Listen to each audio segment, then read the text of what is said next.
প্রথম কথা, ওই যে ওখানে দাঁড়িয়ে আছে ও আমার স্ত্রী, তাই আমার স্ত্রীকে তোমার নেকলেস দেওয়ার কোনো অধিকার নেই।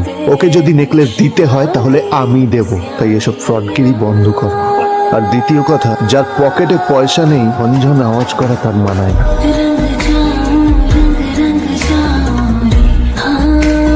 কি দরকার ছিল নীলের জনকে এতগুলো কথা শোনানোর?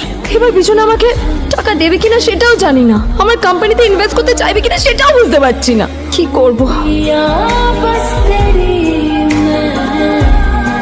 হ্যাঁ মিস্টার রায়চৌধুরী, আমি আপনাকেই ফোন করতে যাচ্ছিলাম। আমি একজন বিশেষ লোকের সাথে তোমার একটা মিটিং ফিক্স করেছি, ওর অ্যাড্রেস আমি তোমাকে টেক্সট করে দিয়েছি। আমি চাই তুমি ওই লোকটার সাথে মিট করো। আমি যে কোনো কারোর সাথে দেখা করতে পারি, কিন্তু তার জন্য আপনাকে আমার দুটো শর্ত মানতে হবে। প্রথমটা, আমার জন্য একটা রেয়ার হীরের নেকলেস আপনাকে জোগাড় করে আনতে হবে। আর দ্বিতীয়টা, আমি আপনাকে টেক্সট করছি, এটাও কিন্তু একই রকম জরুরি।